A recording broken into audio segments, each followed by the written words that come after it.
It's July 21st, 2020, and you know why you're here, so let's kick this off right and introduce the players. Hey, I'm Jarasar, a PvP Padawan. Hey guys, I'm Andolin. Welcome to the show. So we've got a super awesome guest here today with us. You may know him from the Deception Gaming Squad that has definitely made their names. I like Venruki's referred to you guys as the newcomers onto the scene, and in a loving way, of course. But you guys have really popped off a little bit in the past couple of months. So, the guys, this is Pherix. How you doing, buddy? Hey there. Yeah, like Andolin said, I am Pherix. I'm a multi-gladiator fire mage in the Battle for Azeroth expansion. I play pretty semi-professionally for Deception Gaming, playing in the AWC, and trying to make a name for myself and for my team. Thank you guys for the intro. I appreciate it a lot. And let's get right into it. Indeed. Well, welcome to the show. If anybody's listening, they'll notice that they haven't heard Winstead yet, and that's because he's finally upgrading his internet. So, unfortunately, it happened to be tonight. That's his excuse. I personally think that it's because he doesn't want to have to face off with another mage. Because yeah. Blame it on the mage. Blame it on the mage. It could be overwhelming, like soul crushing guilt from swapping to shaman. Maybe. No. I think he's just afraid to try to test out the fire against the frost that he's so. Maybe it's just Ace. I don't know. No. No. Truly, it is because unfortunately, the only time he could actually upgrade his internet was today. So hopefully, though, he will return to us next show. Speaking of next shows and what's going on in our lives, Pherix. Usually we talk about what we've been up to in the last couple weeks. What have you been up to, buddy? Well, I'm just trying to get the name out there, keep on the grind, working on some YouTube content, trying to help out the community, get my stream out there, and that's pretty much it for the majority of everything. Well, you're usually on there. You're playing threes almost every day you can, right? Yeah, we're on the grind. Gotta helping friends get their gladiator achievement, trying to help people in the looking for group, anything I can really do to try to get my name out there, help others. It's kind of rough out there. There's a decent amount of toxicity up in kind of the higher ranking, and I try to get away from that stigma. Nice. People being rude or not That's helpful. Great. I appreciate that, and you are correct. There is a level of toxicity in those higher rankings of PvP, unfortunately. Yeah. Just quickly, if people are trying to find you, do they just look for Pherix in LFG? Do they just DM you in Twitch, find you on your Twitch channel? What's the best way to do that? Yeah, so typically when I'm streaming, I've got an LFG post. You can come find me. Usually, free twos carries. You come in, come to my stream. You can find me really anywhere, Twitter, Twitch. Hit me up, and we can queue up some games on stream, off stream, whatever. We can try to help you better improve on whatever you're looking for. Nice. Yeah, that's really awesome of you. All right, I'll have to keep an eye out for that. There you go. Get that free rating, that 1800. Heck yeah, man. I'm happy with 1600, but sure. Andolin, how about you? Are you at 1600 yet? Or are you still over on Overwatch? Dude, I don't remember what my rating is.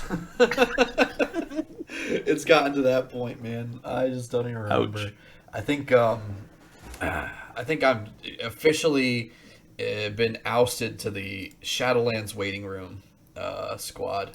So, I mean, it is what it is. If we're being honest, I'll probably get in a little bit more. But with everything been going on the past couple of weeks and kind of major life changes and all that stuff, I've kind of just been doing a lot of other different things, hitting the gym, working on me a little bit, and it's been good. It's been healthy. It's been fun in a lot of ways, Nice. and so I'm looking forward to the future, and I'm thinking about it. Actually, could be really fun just to start up a stream since I've got a lot of time. So we'll see. We'll see. Yeah.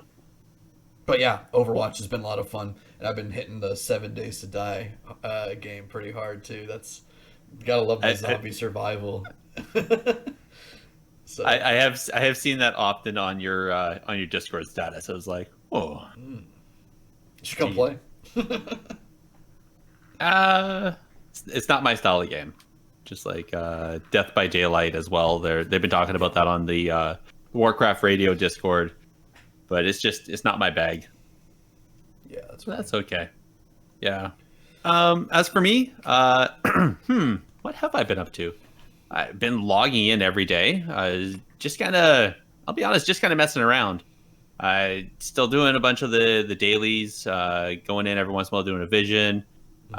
Been having fun tanking, but then didn't do any tanking this last week. So I think I actually depleted. I think I just depleted my key. I don't think I did any in the last since last reset. And what else? Just doing the gold grind. I found out I'm so late to the game on this. I just found out that I can completely solo run all of the Warlords of Draenor's raids in Mythic, Heroic, and Normal, and each one drops anywhere from 1,600 to 2,000 gold easy clear with all the gold and just vendoring all the items. So that's a good 6,000 gold and it's like takes like 30 minutes to clear. So in an hour and a half, I get around 5 to 6,000 gold. Okay. Yeah, That's bad. pretty good. That's not bad. That's yeah. great. I actually Especially if just it's to really test easy. it out. Pardon me? Especially if it's really easy, Yeah, almost like autopilot, kind of like. So I went through with my paladin tank, and he's 440, 430, and I'm pretty much one shot everything. I think in Mythic it takes me at least a little bit of time on the raid bosses, Mm-hmm. but for the most part everything else just one shot dies. And then I did it on what was it? Oh, on my Windwalker monk, and he's like 415 somewhere in there, like pretty basic gear. And yeah, still like I didn't have any real problems. So I think the next one I'm going to try on is I have a Demon Hunter. I just leveled. I'm trying to get him. I think I have him around 380 just using the benthic gear and that stuff. So I'm going to give him a run through and see how difficult it is. But if that's super simple, then I should have absolutely no problem just running a bunch of 120s through there and just farming gold. I think it's a little late to earn the long boy that way though. That's a few too many resets before. Yeah, that's a Shadow Lands lot of drops. time. You're gonna have to get a little bit more serious if you want a long boy. Mm-hmm. Yeah, that's Exactly. Yep. Well, that's about it. Oh, just out of question, Pherix, how was Yep. your loot box today? Actually, for the first time in a few weeks, I finally got a good piece of gear. I'm pretty happy about it. I got it on my Holy Pally, actually. Nice. My, nice. fourth alt, I think. And I got a good piece. I woke up pretty happy. That's Took, awesome. took a few weeks, but made it happen. It's not every day or week you can say that. So Oh, yeah, No. no. nice. That is the RNG. I got a nice pair of pants that dropped for me, but and they're not bad, but they don't have the most. They have the mastery corruption on it. The increase your mastery. I think it was by 6%. So it's not bad, but I would have preferred to get the haste one or the versatile. But Right. anyway, that's about it for us, I guess. Hey, Andelin, why don't we roll into the need, greed, and pass and see what the choices are this week? This likely won't be a clean fight. So keep your distance, Sally! Let's do it. Indeed. So our need greed pass for this week, it's a little open-ended, you'll see, and that's on purpose. So I wanted to reach out to Winstead to get his input because I know that he'd be all for something like this. But I guess you snooze, you lose. So for this week's need greed pass, you have 3 options, of course, for the next class in World of Warcraft. Ooh. Okay? So, All right. next class, option 1, Necromancer. Okay. Option number 2, the Bard. Or option number 3, a Sword Mage. Now, if you played D&D at all, you're somewhat familiar with a sword mage, but if not, a sword mage is somewhere, kind of think of like a paladin, but think of more like a mage instead of like paladin holy light kind of thing. Okay. Can you just what were the 3 options? Sure. So let's go over it again. So necromancer, bard, and sword mage. Okay. So tough decision. So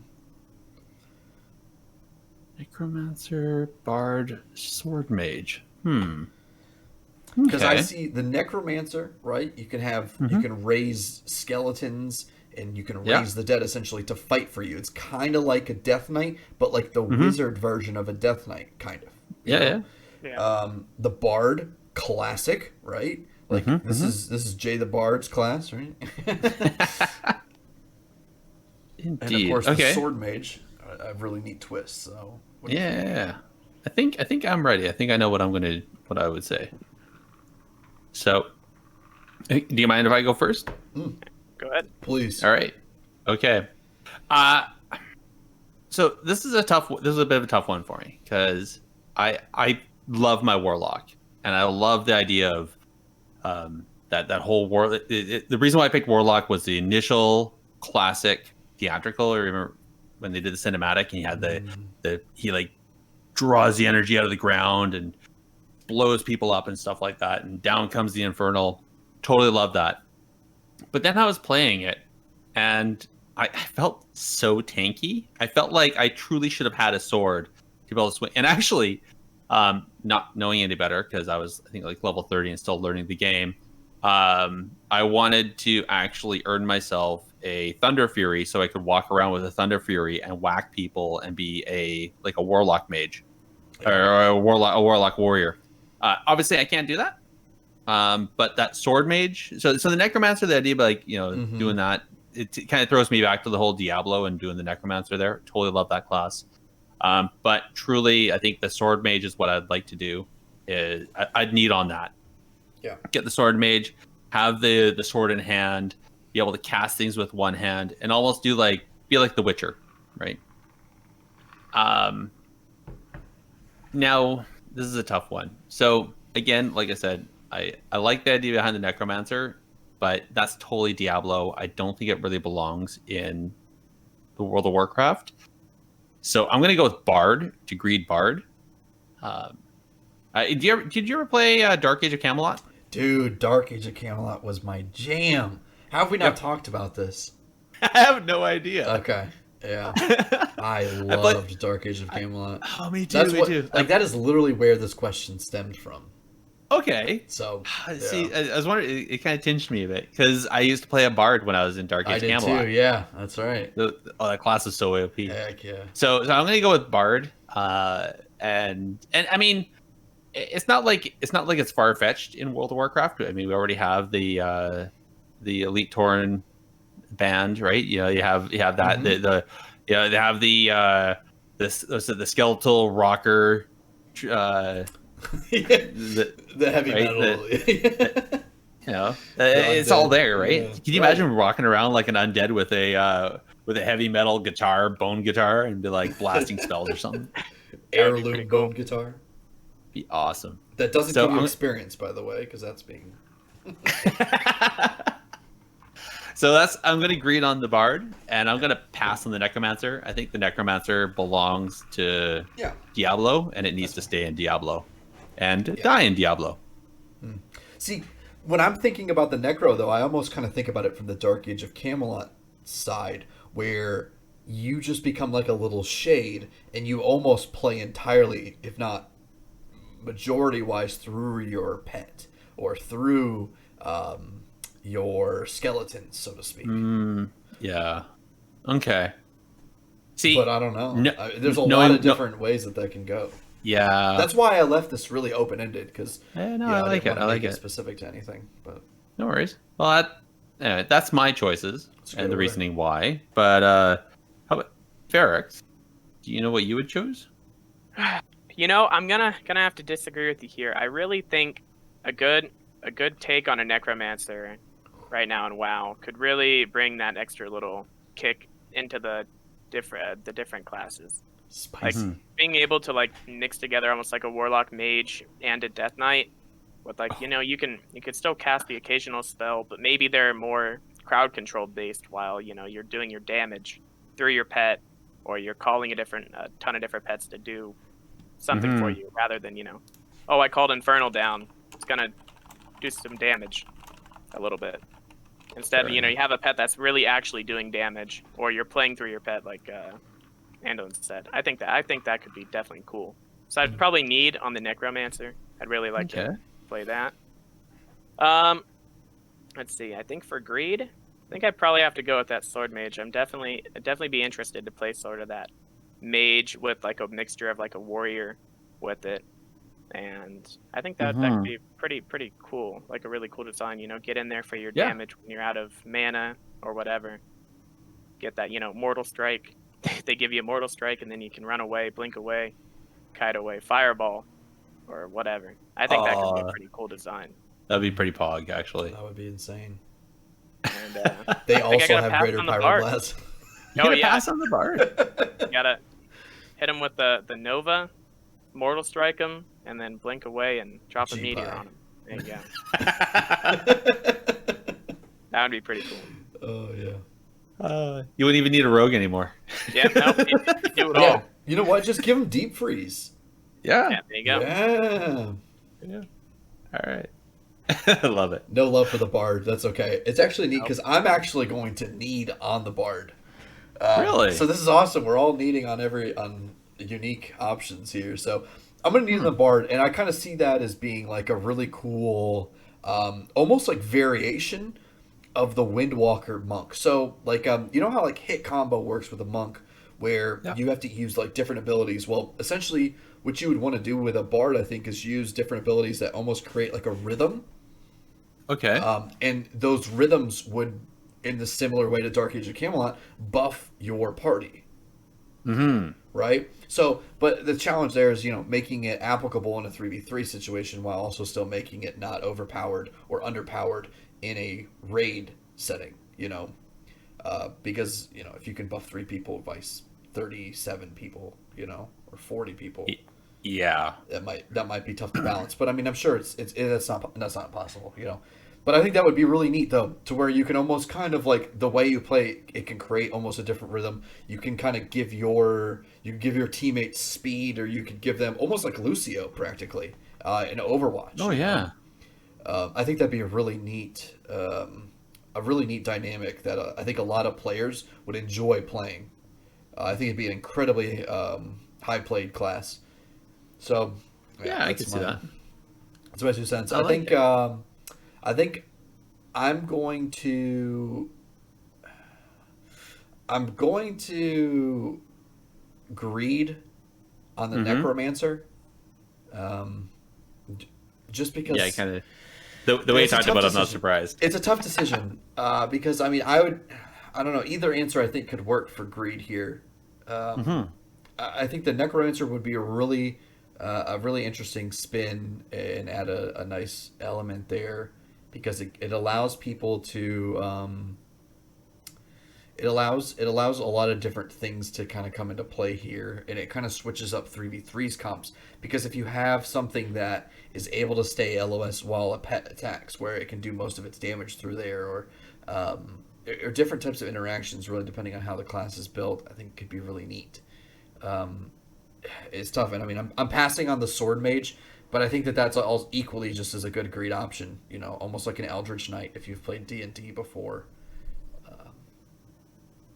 But yeah, I mean I would play them all, if we're being honest. They sound really interesting, so I picked it to make it difficult, and it was. Yeah, that was a hard choice, but I mean, obviously, it was a hard choice because we all kind of picked our own thing. But again, that's similar. We all play different main classes, right? So it just makes sense that we would gravitate to different things. Yeah, I like it. So let me bring this I can't help but think, like, with the whole Bard class, if there's like different tunes. So if you do if you want to do like the Jaws theme, like dun dun dun dun, does different buffs versus like, I don't know, the Star Wars march. that Dun, 10% attack buff right there. Exactly. Nice. I love it. That's awesome. Okay, I am going to throw this one out to Twitch chat as well as to our listeners. What would you guys need Greedom Pass on for the options that were presented by Andelin? What would you like to see in Shadowlands between the Necromancer, a Bard, or Sword Mage? I really want to hear it. Send us an email, technicallypvp@gmail.com, and maybe we'll start a conversation. See what your thoughts are. So Garazar, Alright. in chat, Yo. Xander said he'd be interested in like a tinker or an engineer I from saw the Lord that. of the Rings thing. So Yeah. it made me think a lot back to do you remember the Animist from Dark Age of Camelot? No, I don't. They would put down these mushrooms, and Mhm. there were certain ones like you could essentially. It was an incredibly good bunker class because you could. Okay. You had like the mushrooms that would buff the entire team. You had the mushrooms that would like attack people in the area like turrets. It was basically you're putting like Okay. buff turrets, healing turrets. Like you're creating like this little like bunker just by yourself. A really neat class. Oh, neat. I don't remember that one. I have to admit, I only played it for It almost made the like list. a year and a half right before WoW came out. I was playing. The same friend that got me into WoW was playing Dark Age Camelot. So man. I was playing with him, and then when he moved over here, I just followed. Yeah. So, huh. Cool. All right. All right. Well, I think that's enough about that. Why don't we talk about what's upcoming for WoW PvP events? Get in there and fight! Stop hiding! Let's do it. Indeed. So, upcoming PvP events, we always have Dalaran Gaming doing his 5v5 1v1 duels. So again, keep an eye out for him doing that over on twitter.com at Dalaran _ a rogue. Other than that, I don't know of anything else that's actually scheduled. I mean, saying Dalaran Gaming is scheduling, I think he does it like every Friday, pretty much. But other than that, there's only the Blizzard official esports, and the only thing left there is the AEWC, which is coming up here. So there's the circuit that they're going to do, which is kind of I think it's a round robin, if I remember correctly. Yeah. Awesome. I remembered correctly. Wow. There So you go. I'm not that old yet. I'm not forgetting everything. So the first week starts on the 22nd of August, and then it's going to be every weekend for 4 weeks up until the 12th and the 13th of September. And then starting the 26th is going to be the EU finals, and the 27th is going to be the NA finals. And if I remember correctly, that's going to be like the top 4 based on the points earned during the round robin circuit. So highly encourage everybody to go and check that out. Make sure you go over to the Warcraft YouTube channel and hit their little bell there, so you get all your alerts when those start. And I will see you guys in YouTube chat. Other than that, that's it. There's not a lot going on. Oh, I would say go and check out, or if you haven't already, go and join Flarkness over on his Synergy Discord. And also he has some in-game communities I found out. But he's been doing some last-minute tournaments just on the drop of a hat. So if you guys want to do that, you have to go and follow him. I'm finding that it's based on opportunity of when he has money or when people are offering money for that as prize pools. So there's no foreplanning. It just kind of happens when it happens. So I can't tell you when that's going to happen. But that's that. Wow, this is probably the fastest intro we've done for a while. Because Let's Winston's roll in. not here. I'm not even kidding. Ouch. I mean, truly, the last episode when neither of you guys were here was probably the fastest. Okay. But yeah, that's fair. That's fair. Well, why don't we start off with the subject analysis here, and we'll pick Pherix's brain and find out what makes fire mages tick. I'm gonna light you up, sweet cheeks. Let's do it. Sorry. Okay, there. You still with us? Yeah. You probably missed it, but during the intro when I said what makes them tick, I went to take a sip of beer, and Pherix said G-Pie. There you go. Yes. All right, answer. Okay, let's move on to the outro then. Now we're done. There it is. All Fat right. G-Pies. Well, no, let's get honest though. There's so many more spells. Oh yeah. There's so many more spells. Well, That aren't worth casting. Just cast G-Pie.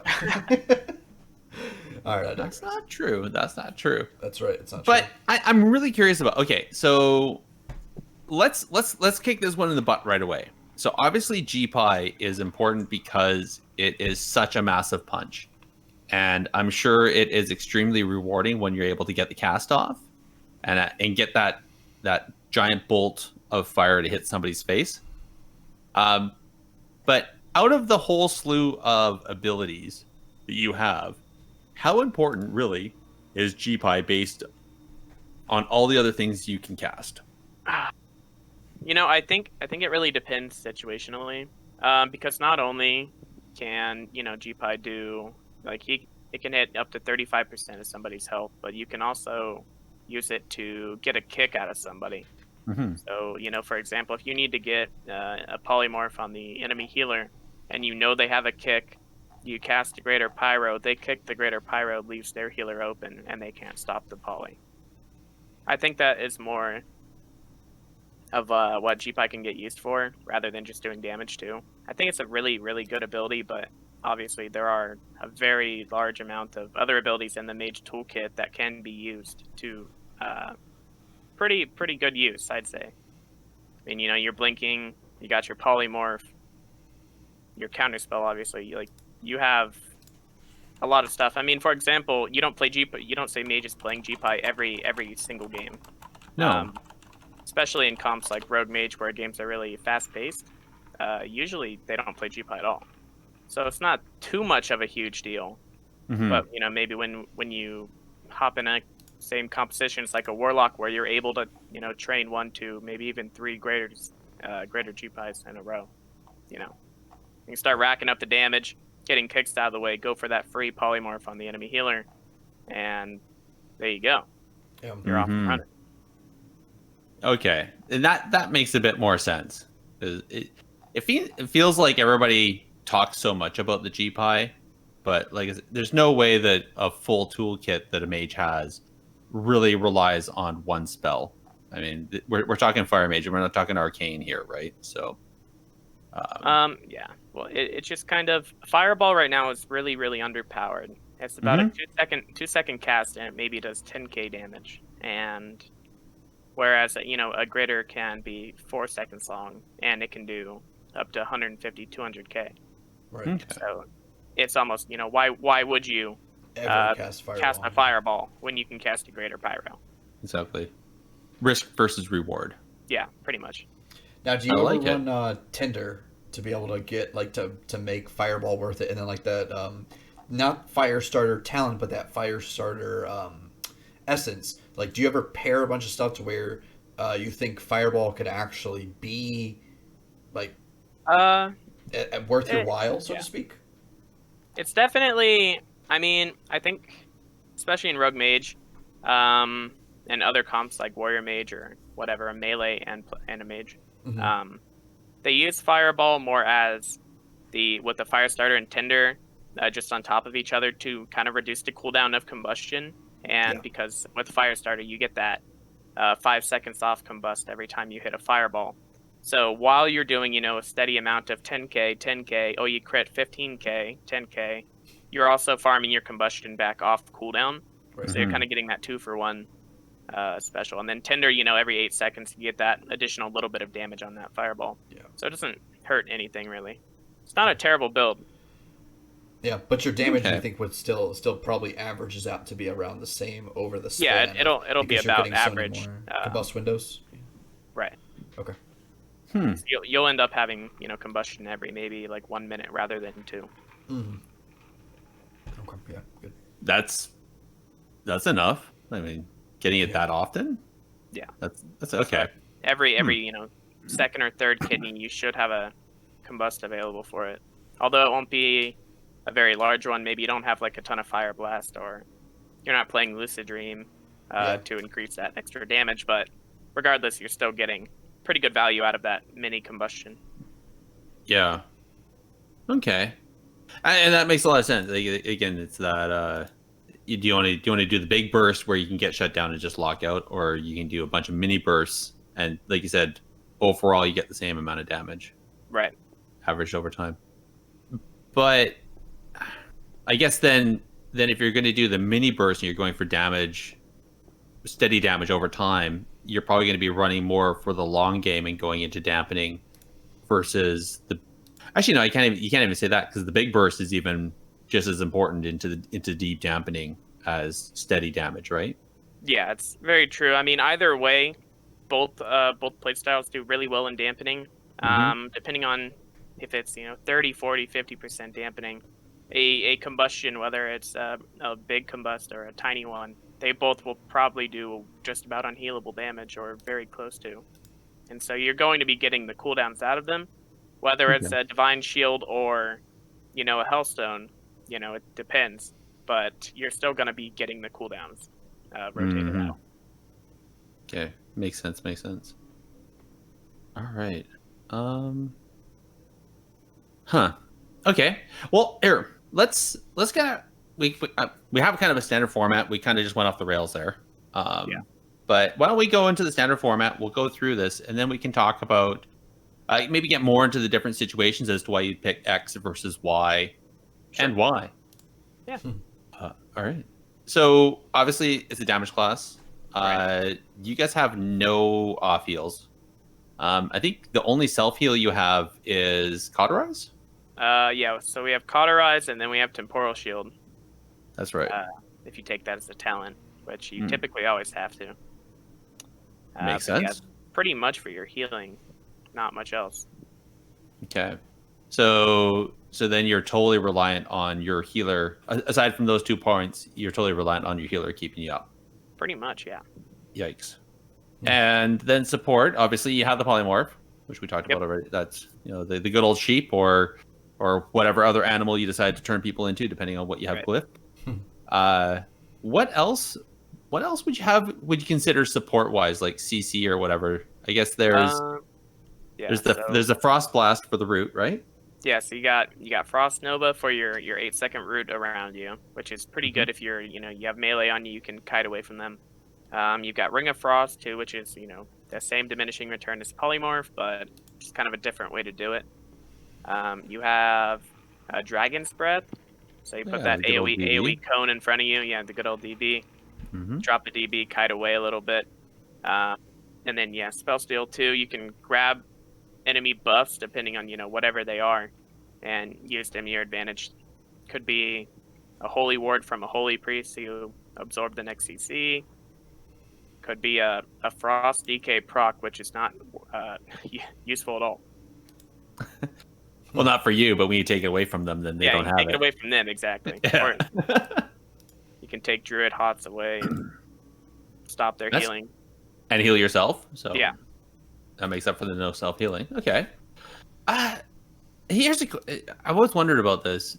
How I've seen where before it was, I think with Shaman, they always had like Purge but then there's always that decision of like what's the mana cost for how much they cast it. Right. Is Spell Steal a really high cost? Yeah, it's super high. So every you have a pool of 100k, and every Spell Steal takes 20k mana. So whoa, you can cast 5, and then you're completely until you regenerate enough to do something. Until you start regenerating again. Yeah, you will go completely if you cast 5 in a row though. Wow, that's not a lot of buffs. Not many, no. Not in today's game. Not that many, yeah. Wow. But you can't. Can you spell steal anything? It depends on the buff. Things. Usually, if they're magic, they can be taken. But things like Divine Shield obviously can't be taken. But you can take like a bop. Okay. So, kind of depends on the buff. Can you take a freedom? Yeah, you can. Ooh. Okay. But do you want to? I mean, it depends. If you're fighting a double melee or something that it's on top of you, keeps rooting you or whatever. Chain Slice. Yeah. And could definitely take a freedom. I mean, so Frost Nova, H Pally cast Freedom, steal the Freedom, and then you can run away. And you run away, yeah. I like it. All right. Is there anything else that we're missing for CC or other supports you can do? I don't particularly think so. I mean, you obviously have Blink too, right? You can blink away, blink out of range, blink out of line of sight, whatever you really have to do. Okay. All right, that makes sense. All right, well then let's get into the talents here, and we'll talk about. And this will get into that part we were just talking about with the the different style of specs we can have. Right. So I think actually, Andalyn, do you want to start with the first row? Sure. If you're ready. Sorry, I'm just looking at some stream troubleshooting stuff real quick, but Oh, are we having troubles with the stream? yeah, it's having some bitrate issues here that are been persisting. So Oh no. I'm just kind of working on trying to troubleshoot that. But this first line here is Firestarter, which we talked about a little bit before. We talked about the essence, not this talent, but the talent here. Your Fireball and Pyroblast spells always deal a critical strike when your target is above 90% health. We have Pyromaniac. Casting Pyroblast or Flame Strike while Hot Streak is active has an 8% chance to instantly reactivate Hot Streak. We also have here Searing Touch. Scorch deals 150% increased damage and is a guaranteed critical strike when the target is below 30% health. So, I'm a big fan. And roll from here. We should be good. All right. Alright, sorry about that, folks. I think we're going to be a little bit smoother here. Hopefully, we're going to cross our fingers. We'll see. Okay. Oh, we already got response. It's looking better so far. Well, either Kato's talking about the stream looking better, or just that we're better looking. I don't know, one of the two. It's all right. Okay, back. I'm just too cheesy. All right, let's. How about this? It's clearly the stream. Don't be Thanks, mean. Well, I'll do the next. Andalyn, you keep monitoring the stream. Oh, I got you. Do you want me to take Incanter's Flow, third level? Hey, go for it. Sure, let's talk about Incanter's Flow. So, magical energy flows through you while in combat, building up to 20% increased damage, and then diminishing down to 4% increased damage, cycling every 10 seconds.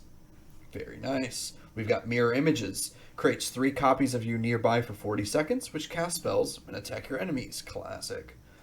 Rune of Power. Place a Rune of Power on the ground for 10 seconds, which increases your spell damage by 40% while you stand within 8 yards.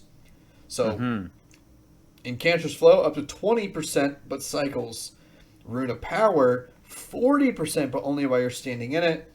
Incanter's Flows ends up giving a little bit better on the average, doesn't it? It does indeed, and you don't have to cast it too. It's a passive that'll keep rotating up and down. You don't have to worry about casting it, getting locked out on it, or doing whatever. So here's a question: Incanter's Flow, do you track this and do you try to burst with this behind, at your side, while it's ramped up, or do you just kind of let it go in the background? Personally for me, I typically let it go. I've tried tracking it, and the amount of times where it lines up to, saying I get 20% increased damage while I get, say, a full sheep on the healer while we're getting this done, it usually typically just doesn't happen. It would everything would have to line up pretty well to really get maximum value. So I focus on, getting damage out when I can. Instead of waiting for that, or waiting for it to come up or down. That's a good answer. Yeah, that makes complete sense. So, I was curious about how you whether or not if you put it on a weak war to be like, oh, even better, I might be able to kill here because I have Incanter's Flow popping off for me right now, or if you let it weigh into any of your decisions. So, right. Well, yeah, definitely 20% increased damage combustion. It's a lot better than 4, but if you have the 20% while the healer is not, crowd controlled, it probably won't even matter. Yeah. True. That's a good point. So, Or you get kicked, or any other right. reason. Yeah. Right. True. Oh no. Yeah. So, is this row rather talent locked, or are you ever taking anything other than Cantor's Flow? Unfortunately, Mirror Image is a really cool talent, but it really doesn't do that much damage.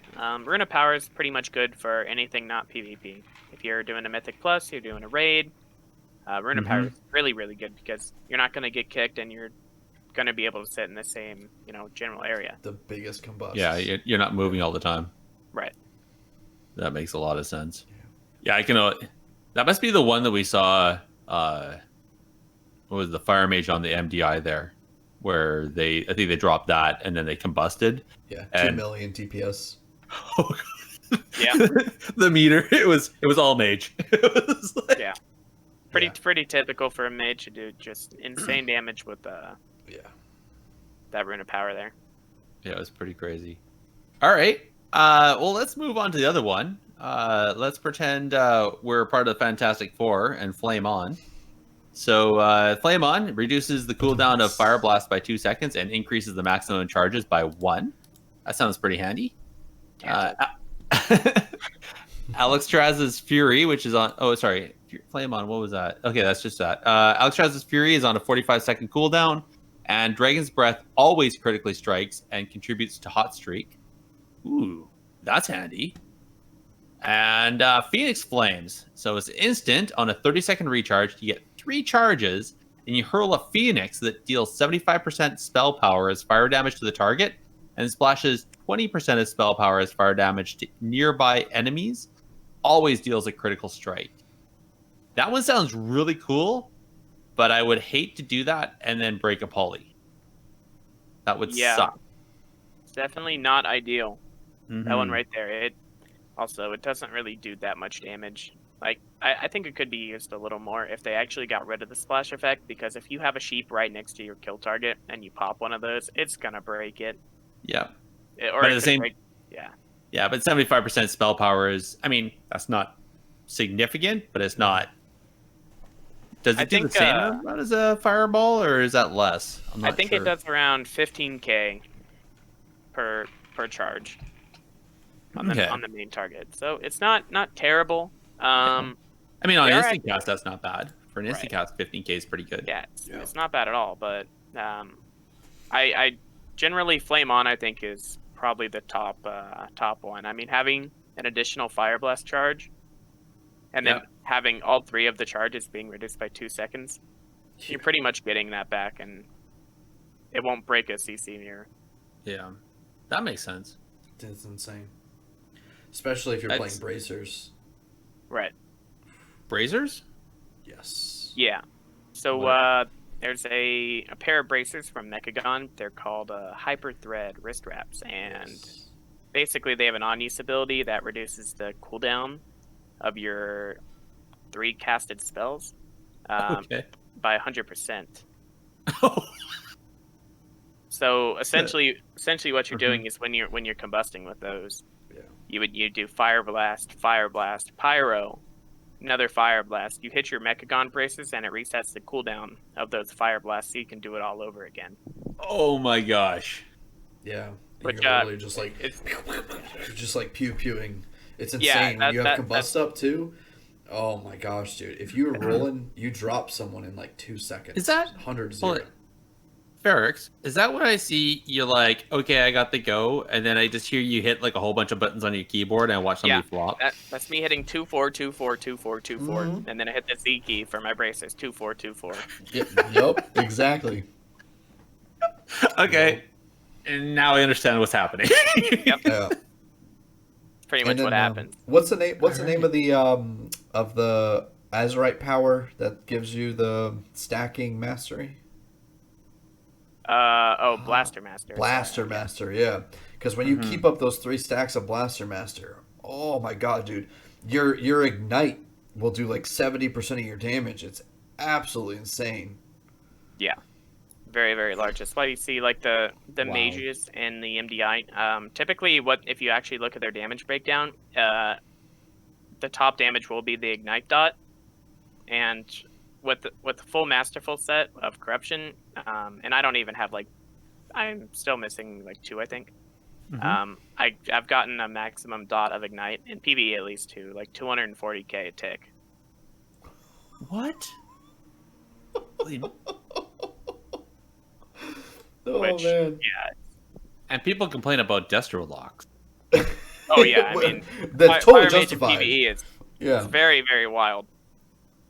Yeah. Welcome to BFA. No kidding. Yeah. Thanks, chat. Yes, You get a officially. huge pull 4 or 5 mobs or whatever. You pop combust with one of those really Love it. insanely geared mages, and Yeah. Yeah, I million loved damage. doing that in Mythic Plus when I was. Oh my gosh! And people would just be like, "Oh my god, our mage is a god." I'm just like, yes, yeah. yes, yeah.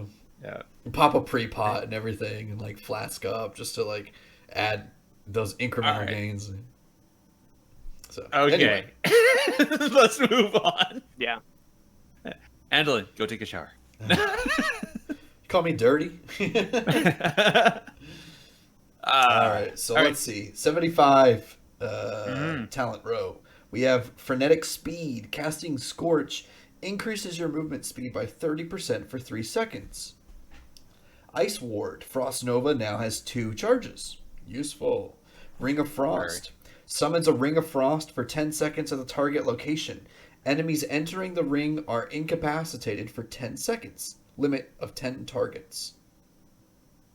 Is So that what do you 10 like seconds here? in PvP? No, No. it's actually 8, but That's what I outside thought. it's 10. Yeah. Okay. Yeah, that's right. So when I was playing in PvP with Fire Mage, I would balance between the two. Ring of Frost is I would take standard, and if I was playing like something like a Demon Hunter, like double Demon Hunter or something, I'd take like Ice Ward. I think all of them have their uses. I think Ring of Frost generally is the go-to pick though, because not Yeah. only can you try to cast a poly. Say you get kicked on a poly, then you can you can cast a Ring of Frost below you. Or It's DB got ring, the same yeah. PR, but Mm-hmm. instead of making that poly, it puts a ring around you. You can even drop it on yourself, walk out of it. If they want to come hit you, if the 2 melee want to come out there and hit you, they have to eat the ring, Yep. and so or whatever. Makes a great denial of area. Yeah, it really is. And you also have that combo. Say you're kicked on Arcane, and you can still set up a Dragon's Breath Ring of Frost by putting like the edge of the ring on top of a target. So you can still get the same poly effect even if you're kicked on poly. Right. Yeah. So good. I think that's usually what I've seen people do is the DB into a Ring of Frost, Right. and then because DB being instant, they do a DB spin, get as many people they can, Ring of Frost, at least the healer, and then out of the ring they can poly, get a half poly, and then maybe do a re. Yep. So, like that's huge. Yeah, it's pretty good, definitely. There are times where you can, and if they're all stacked on a pillar together, you can get that triple DB ring, which is absolutely devastating to start a game off, where they're all crowd controlled. Yeah. They can't do anything. Nope. Yeah. And the triple ring is always Well, just Triple ring, yes. yep. you can trinket, Yeah. but then Then they have to trinket it. yeah. And you still got to stop it. Yeah. I've gotten a couple times where they'll trinket it and they still get hit in the ring. Yeah. So if you trinket it and walk again into it, it'll hit you again. Yeah. No. Oh wow. Can you mass dispel out of that? Yeah, you can. Okay. Yeah, you can MD it for sure. Okay. That's like the only other way out. Pretty much, yeah. Wow. Okay. Interesting. So when would you pick Ice Ward though? Would you do like what Andolin does when he's up against double DH or Yeah, I think if there's like a double melee or something, and you have to keep kiting far and far away over and over again. I think Ice Ward is good in that scenario. Unfortunately, the way the game is kind of going down right now, kiting kind of isn't really a thing. Yeah. As Really? every melee has pretty much a slow or, something to Gap keep on you, reduce closers. your movement speed. Outside of your Okay. 2 blinks, you can't really kite away. You don't really have like a movement speed reduction for them. And so you kind of end up just sitting there trying to tank damage. And, Fair enough. you have the occasional, okay, I blinked away. You got 2 seconds, and then they're on top of you again. Yeah. Yeah, it makes sense. That's unfortunate. True. Yeah. And I'm guessing any of those slows when they put on you, they probably also do any of that other corruption damage. So between gushing wounds or Infinite or stars. tendrils or anything, infinite star. So yeah.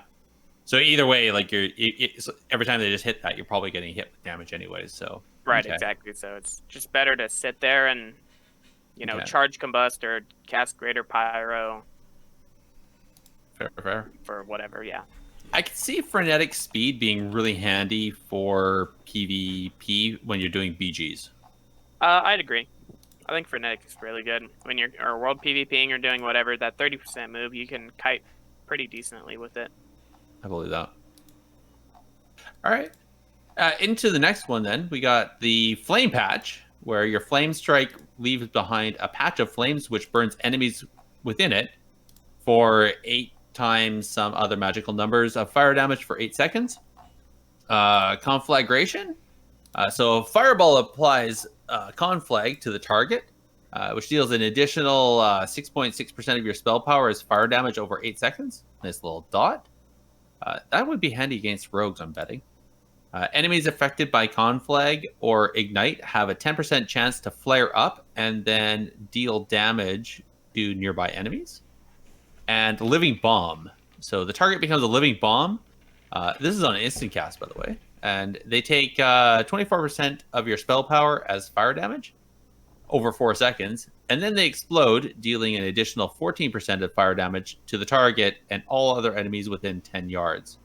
Other enemies hit by this explosion also become a living bomb, but this effect cannot spread further, which is unfortunate. Yeah. Sure wish it did. That would be make some real AoE action happening there. Oh yeah. Reminds me of last night when I was playing Minecraft with my daughter and we strung up a whole bunch of TNT boxes next to each other and watched them just... Sorry. Wait, okay. you play Minecraft, but you won't play 7 Days to Die? What's going on? Why you gotta at me like that, bro? You're not my daughter. Oh, All right. Yes, man. I only play Minecraft with my kids. All right, it's fine. I know who I gotta win over then. So we'll be good. All right, let's talk about the last row here. No. Wait, I want to know what we want to do though. Do we want flame patch, which leaves behind a burning pool of poop on the ground? Do we want living bomb, which makes people explode but then make other people get damaged? Or do we want conflag, which also deals a bunch of damage? I'm gonna let you down here. This tier, what I call the most worthless, useless talents you could ever want or have. Mm-hmm. For PvP. They're all terrible and not good at all in PvP. For PvE, Living Bomb can be pretty decent if you're getting 5 targets or more.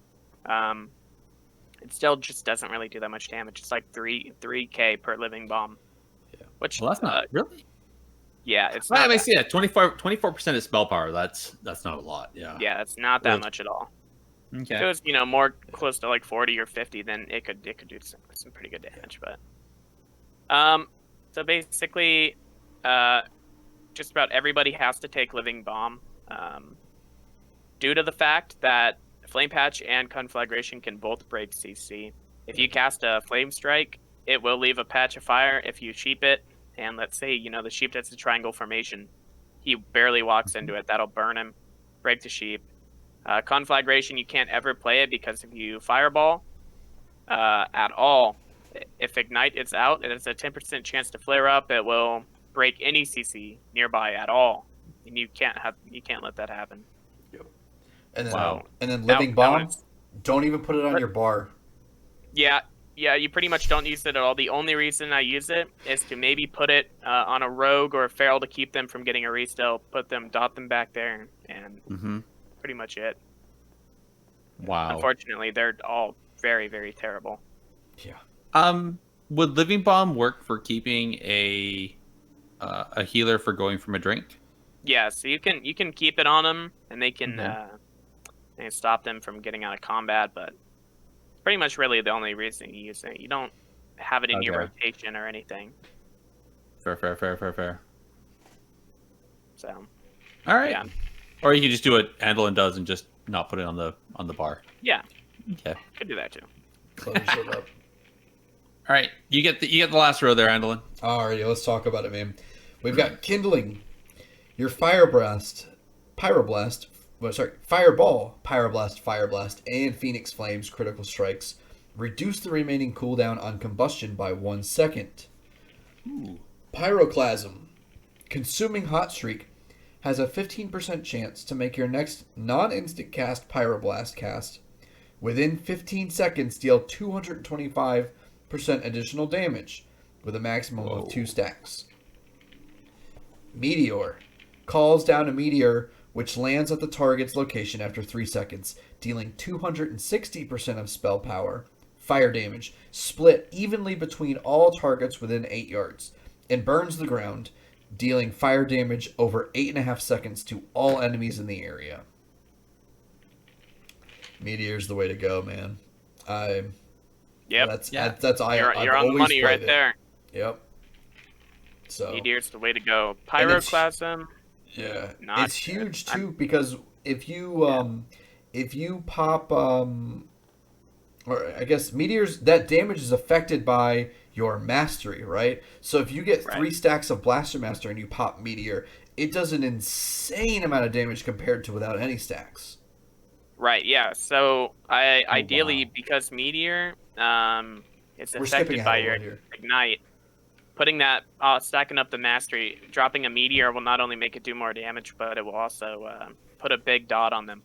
So typically, when you're doing your combustion, if you drop that Meteor on them right when you start your combustion or in between, while you have those stacks rolling of Blaster Master Azerite trait, you can get anywhere from a 20 to 30k tick on 2-3 players, burning them all, and while you're combusting.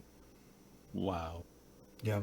That's crazy. I've had threes games where I mean these are lower rated like 1800 MMR type of games where it's like me, rogue, mage, like, and we just have a random paladin, and my rogue will literally just go like stun something, garrote the healer, and I'll just open up with this combust window here, and I'll literally rot the whole entire team down. Like I'll kill the whole entire team. And the rogue's like, oh my god, everyone's dead. Wow. Yeah, I know it's I had no. pretty crazy. Yeah. You can dodge the area effect on that though, right? Like if you Yeah, see, you can. yeah. So you see it coming down, you can move out of the way. But Yeah. Yes. it's still pretty But if big. you're I in a mean, kidney, that's. I mean, Pardon me. if you're in a kidney, I mean, Yeah. You're not getting out of that one. no. That's true. IRL or in game. Yeah. Yeah. All right. All kidney shots are the worst. Okay. Wow. So that's interesting. So there's a couple talents that you can pick depending on the situation, but otherwise you're pretty locked. You feel like you're pretty locked into to the majority of them, eh? Pretty much, yeah. Okay. And then what about into the PvP talent side? You mentioned earlier the temporal shield for some self healing, right? Yeah. That seems like a mandatory. Like you need to always have that. Yeah, Temporal Shield is something you're going to have to take just about pretty much every game. If you don't take it, your healer will not be very happy with you. I'll tell you that much. Who cares about the healer? Their job's just to heal me anyway. But I mean that right there is your pretty much only self heal. So you just about have to have that every game, or you have to play very, very safe the entire game. Which is not really a lot of fun. Right. Okay. I mean, yeah, I mean, temp, for example, you can, let's say you go out in the open and the enemy lock has got Dark Soul. He puts two chaos bolts in you for 200k each. You're down to 20% HP, but Mhm. you pre-temp shielded the bolts. You know, after 4 seconds, you heal back up to full health. There you go. So, Makes sense. Pherix, here's a question here that my teammates and I were kind of playing around with. We never really had a clear answer for, but we had different ways and different things that we liked. And personally, I was a fan of one thing over another. But what's your take on the controlled burn discussion?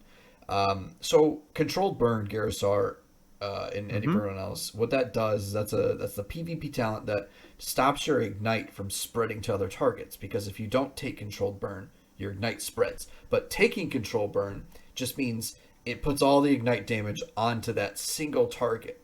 Because ignite can break a poly, can break CC, all that stuff. So, however, I've noticed when I don't take controlled burn, I can do so much more overwhelming pressure and damage that sometimes it's not like which seems way better not to take controlled burn. So, what is your approach to this? Back in season 1, actually, controlled burn is pretty much played by everybody. You had the like really huge combust window where you just kill people with it, and it did a really large amount of damage. Since then, people have kind of adapted. Since ignite can get dispelled off, it's pretty easy to be dispelled off. You can. I don't really think controlled burn is great. I really like having that overwhelming power, like you said. You can kind of burn the entire team while, you know, just doing, if you have 20k dot on 3 people burning for 10 seconds, you know, the healer has to have a lot more pressure. He's got a lot more pressure on him to top his entire team. Whereas, okay, well, you have one dude taking, you know, 60k every half second, whatever, and he just pops a cooldown to exchange it. Personally, I don't think it is that great anymore. And also partly because there's a lot of other PvP talents that probably should have, so you don't really have room to take the controlled burn. Okay. Yeah. Cool. I was just curious because that was something that we had thrown around a lot when we were playing threes and queuing quite often, and so if you're definitely looking for that like all in one shot potential, probably controlled burn would be good. Yeah. But so what are your baseline PvP talents? Temporal shield and depending on it really depends on what I'm doing or what comp I'm playing in arena. Baseline, I pretty much just have greater pyro, temp shield, and flame cannon. But I can switch out greater pyro and flame cannon for 2 other ones that I need. Which would those be? So I mean, for example, I play a lot of mage locks, so typically I take greater pyro in that. But for example, if I play rogue mage, warrior mage, feral mage, something that probably shouldn't have greater pyro in it because they can get kicked easily, I'd play like Firestarter, like we were talking about earlier, and maybe Tender as well, to get like the short fireball combustion or something like that. Against druid teams, instead of flame cannon, you could run kleptomania, which makes your spell steal 30-second cooldown, but it takes all hots off of your target. Oh, nice. Did you play against paladins by any chance? Yeah. Yeah, it depends. So it's definitely good against druids. Obviously. Yeah, very, very good against druid because if they overgrowth, you can klepto it, and then not only do you get the hots, but you also deny them of healing. Yeah. Huge. In 2s, if it's a pally, I'll play it, but in 3s, I won't. In 2s, the reason why is because they have a divine favor, which makes it their next holy light unstoppable. Pretty much, you can't kick it. But if you klepto, you can klepto CS because divine favor is purgeable. Oh, so neat. You can guarantee a take. Guarantee a take on the divine favor. So while he's casting it, klepto CS, and you can lock out the valley. Oh wow! I hate that when I was playing HPL. Oh yeah. I knew it was a good mage, and I was just like, son of a gun. Oh, it's devastating. Really, you said gun? Yes, we're on a PG stream. All right. So there's Temporal Shield, Klepto, Flame Cannon, Greater Pyro. What about the other? So there's You got Tinder. Tinder. Run Tinder Prisma- too. Yeah. Like I said, I haven't really been playing Controlled Burn. And other than Not that, you much can for play online Prismatic gaming. Cloak. If you're fighting the old double Destro and you want to play out in the open, you got to play Prismatic Cloak or you're gonna die. So basically, you blink and then you take 50% less magical damage for 2 seconds after you blink. So if you got 2 Chaos Bolts coming at you, you blink them, they're only 100k rather than 200k. Oh man. Do you ever mess with Netherwind armor? I think it's Yeah. actually pretty good into like a cleave comp, like a jungle, where they get a lot of crits often, or they have the bike trinkets or the Drestigat trinkets that can crit. I run that because I could save my Cauterize by if one of them doesn't crit. Yeah, those trinkets are insane. Yeah, they are. Yep. All right. Okay. So I guess that pretty much covers all of that. I guess I'd say if anybody has any other further questions that but what about in this situation or something like that, just maybe message you or just ask you out in the open on Twitter there, right, Yeah. Pherix? That's Okay. completely fine. Cool. All right. Now, you guys talked about this briefly. I'm completely lost here. The Azurite traits. You guys were mentioning Blaster Master. What do these do? What do we want for Azurite traits on the gear?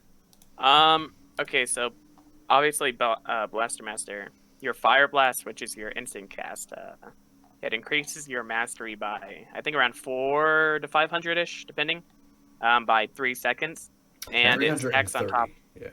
Okay, and it stacks on top of each other.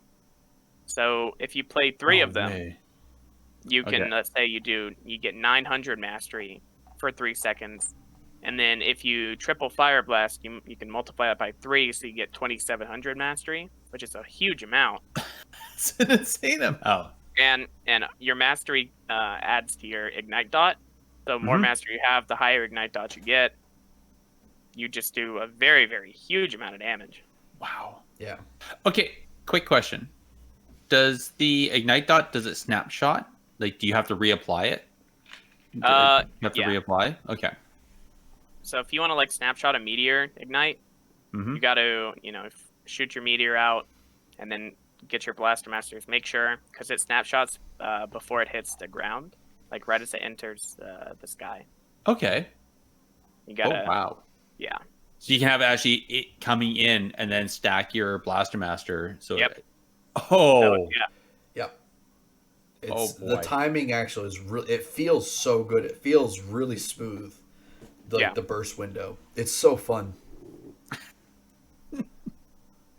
That's why the lure of this class was just so fun to play. I was like, Fire Mage is just really, really fun to play right now. That's the skill ceiling that I think people don't realize. Yeah. Okay. All right. What else do we want for traits then? Other than that, I think Wildfire is pretty good too. So your Pyro does additional damage, which isn't bad at all. And then usually you only want one of them because they don't unique stack. Or they do unique stack, not they don't stack like a Blaster Master does. When you pop Combustion, you get a large amount of crit, and then you give your allies crit too. And so what happens is during Combustion, since everything automatically crits, it'll turn all of your crit into Mastery, which then increases your Ignite dot. Yep. So running one Blaster Master, you get, let's say, 700 crit. You turn that into another 5% mastery or something. That's another 5% dot on there. Wow. So yeah, that's a pretty big one too. Dirty. So again, do you track all this stuff, or is it just kind of? I do not. No, it's just about. I mean, I would have a weak aura for looking at my Blaster Master because you have to reapply a Fire Blast. Fire Blast is what applies stacks of Blaster Master. And you have to get it so, it'll fall off in 3 seconds. Your stats will drop. So you have to boy. cast a Fire Blast within every 3 seconds. So it's important to maintain have a certain amount of haste to where you can actually maintain more Fire Blasts and do your rotation properly to where you can maintain 3 stacks of Blaster Master as long as possible. Okay. Yeah, you want to try to maximize your time with Blast Master for sure, but I mean, typically for me, I can just kind of look up at the top right and be, okay, I have 1, I've got 2, I've got 3, whatever. And Okay. then I also have a little stat weak aura right on the side of my bar that shows me, okay, I've got 82% haste right now. I got 50% mastery. Should probably start doing damage. Drop a meteor. Do something. All right. Yeah. So it's not that you have a giant weak aura or anything, but you're looking at things. Okay. I have to ask. When I was doing some little research to try to talk, sound like I actually knew what I was talking about, which I've failed horribly this time. Duplicative incineration. What's that? Is it even used anymore, or is that just I think some people maybe use 1 or 2. It's definitely not terrible. Getting that extra haste isn't too bad. Okay. But I feel like it's more of the situation of there are better ones to use instead of duplicative incineration. Oh, like what? Well, like Blaster Master, Wildfire. You have Fire Mine too. Okay. Which Fire Mine grants you a ton of intellect that stacks up really, really high. So Okay. it can be used, but typically I don't think it's used too much. So these are all choices within the outer 2 rings. So it's if you have a choice between Wildfire, Blaster Master, or one of these other 2, you're going to pick Blaster Master and 1 Wildfire kind of thing, right? Yeah, probably. So ideally you want to try to get 3 Blaster Masters, 1 Wildfire, maybe 1 Fire Mine, maybe 1 duplicative incineration. But there's also the Heart of Darkness one too, which is actually pretty good. Yes. True. So for example, I'd probably drop a duplicative incineration, maybe pick up a Heart of Darkness, because getting secondary stats now will increase by 80 if your corruption's over 25. I think it's really, really big. Okay. Especially if you have those the 12% versatility or the 12%. Oh yeah. Yeah. Because they stack on each other. So. And chances are everybody's running at least 20 corruption nowadays. Right. Yeah. Okay. Actually, I'm going to switch this up just since we're talking about corruption. Then, what are you going to do for corruption? Then, what are you looking for? I think it again really depends on what you're trying to do in the game, and really what comp you're playing in 2s or 3s. I have 4 different sets I play on my mage. What? And okay, so I have a. How do you have room for all that in your bags? I really don't. I have full 32 slot bags, and they're all full of gear. Oh my gosh! Wow. Okay. Sorry for interrupting. Yeah, no, it's a lot. Don't worry. I hate looking at my bags, but anyway. So for PvE, what you do is you play full Masterful. I've got 8 Masterful 3s. That's what you do in PvE pretty much for anything. And then I have 3 sets for PvP. I have a full haste set, I have a full verse set, and then I have an in-between set, and then I have a proc set. So I guess I have 5 sets. But wow. They kind of use the same gear, just a little different. Okay. For my haste, yeah. When I'm playing Mage Lock, I play my full haste set, and that is 12% haste with a tier 3 racing pulse, and get G-Pies down really, really, really quick. Okay. And, actually, I'm putting out a video shortly on that with 1.5 second greater pyros coming in hot. What? Yeah, you can get them pretty crazy. Those are some hot pies. Yeah, they're pretty quick. Yeah. And then, but you can't play that all the time though. You have no versatility, so you're gonna die. I have a full verse set, which gives me about 50% verse, so I can tank up if I need to. Okay. And then I have an in between, which is 30 haste, 30 verse, kind of a mixture. And then I have some procs to go in there too. So it kind of all depends on what you're doing and what comp you're playing. But yeah, there's a lot of different things you can play Okay. in different situations. All right. Okay. What are you looking for essences then? Yeah. So Yeah. again, like I said, everything is really, really, really situational here. Personally, for me, my majors are between Lucid Dream, Conflict. Let's see. Do you ever play? Yeah, that's about it. Do you ever play the Reaping Flames? Oh yeah, okay. Yeah. Reaping Flame, definitely. You can play that too if you're playing like Rogue Mage or something. Okay. Um, Because Zaryu's a big fan of that, and I've always wanted to ask him, like, tell me why or when you prefer Reaping Flames over Lucid. Because I know that he's always a big proponent for like, oh no, dude, I don't even use Lucid at all, hardly ever. so the reason he does that is not only he plays Mage Lock. Right. Or sorry, not Mage Lock. He plays Rogue Mage. Yeah, with Stun God. Yeah. Yeah, right. And that whole thing is do damage in the kidneys, and then run away. And so you have breath every 45 if you do it at over 90%. You have that sort of the reduced cooldown on it. Right. So that's why he chooses that. Also, it kind of like the high rating. They shut your combustion down pretty well usually, so you're not going to get too much value off of it. So it's better to play short combust with breath major in that scenario. Yeah. Personally, for me, when I play Mage Lock, I can still play big combust because they can't necessarily stop it. Mm-hmm. But yeah. Sure. Okay.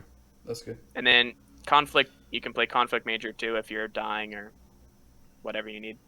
Mm-hmm. Yeah. Need to tank up a little more. Or if you want, because temporal, it uses temp shield, right? So Right. then you get temp shield for free, so then you can. And then you can put on another. Yeah. Okay. And you get the stun versatility buff when you're stunned, right? Well. Yeah, you do. You get that, and you get that additional versatility increase, which is pretty nice. Even though especially if you're fighting something like a rogue mage. Yeah. Speaking of which, how do you feel, Pherix, about the nerf buff that they did with Conflict and Strife, where now it worked with more stuns, but it didn't make you impervious? How do you feel about that? I actually think it's a good change. I don't really like every game going to high amounts of dampening, especially like you saw in the tournament realm games. And since I played, I saw it too. I would hit games where I'd be setting 70, 80, 90% dampening. Mm-hmm. Because, everybody, all three members of both teams are not necessarily playing to win. They're playing to live. So they're playing full verse, they're playing conflict, and everybody tanks up. Rogue Mage, before that nerf, Rogue Mage was not good. After the nerf, Rogue Mage is probably, if not the best comp, like an S tier comp right now. Yeah. How it still is really, really good, but it went from more of a change from like, okay, I know I'm going to play this and I'm going to be okay in the kidney, to I could still play this and potentially die. Yeah. That makes sense. Kind of a change, Which I like that personally from a viewer point of view. I agree. I think it's good for the game because you get a kidney, you Vendetta and Combust, and the guy doesn't die. You're kind of sitting there like, well, what happened? Yeah. We did everything correctly, and he still didn't die. What do you do? Exactly. That's why I'm playing Rogue Mage for quick games. Come on. Yeah. I feel bad for all the other comps with all their other stunts where they're like, haha, I stun you and it didn't do anything. I still kill you. Haha. Right. And I was like, I stun you. Oh. Yeah. Okay, I gotta do something else now. You're invincible. Right. Yeah. All right. Just quickly, because I've sat on your stream. I've bugged you incessantly for months now. I've noticed, if I remember correctly, there's also the whole trinket thing. What trinkets do you decide to use and when? Because like sometimes I think I've seen you use Battle Master, sometimes I've seen you use well, there's so many different trinkets right now that are important in gameplay. There's a ton you can play. I mean, Mm-hmm. you've got Claw for like offensive. I mean, personally for me, I try to do an offensive and a defensive trinket. If I play 2 offensive, I usually play that into like a comp where I know they're either not going to hit me, or I have to peel really well, or I'm able to get that. I just have to play a little more safe. Okay. But typically I'll play like an offensive trinket, a defensive trinket. If I know they're going me, I could play 2 defensive trinkets. For example, though, I have been trying to play a lot of Claw with the Battlemaster trinket. That one feels pretty well rounded. With Claw, you know, doing a lot of damage, you get a full sheep on healer. And since we're playing Mage Lock, we got triple Claw, so we can full sheep healer, triple Claw target. We usually get a cooldown from that alone. Yeah. You know. I think I just pooped myself thinking about that. yeah. That one's a fun one. We queued the other day, and you know it was, all right. I'm gonna sheep the healer, triple Claw the lock. Our monk ring a piece the healer off the bridge of Blade's Edge. The lock did not wall, and he died. Oh my gosh. The claws did like 450k, and I dropped the meteor on him, and he just died. Yeah. It's pretty crazy how that's fun. That's fun being on the winning side of that. I would cry if I was on the losing side. I would be pretty mad if that happened to me. Yeah. Okay. But yeah, so Claw is really good. Battlemaster is really good. Obviously, you can play Badge. Not only does Badge give you that baseline versatility, but it also increases like your intellect, which makes your combustion go like really insane. Yep. Especially if you have a high eye level one, you get like 5k intellect, and you can just do insane damage with that. Yeah. I like running that one on my Warlock. So I do that with Dark Soul. Right. Yeah, you can get those together and just huge damage. Yeah. But other than that, I mean, you've got Claw, Battlemaster, Badge. You could play it like an Insignia if you wanted to, if you wanted more versatility. Okay. But yeah. So like you said, it's a good balance between some offensive, some defensive, or if you want to just do double defensive and use that to really bolster yourself, depending on how you. I guess that depends on how confident you are about your healer and your other teammate on being able to peel as required as well, right? So. Right. Okay. All right. That was off. I know that one wasn't on the page that we did, but I just talking about it, I was like, I wonder about this.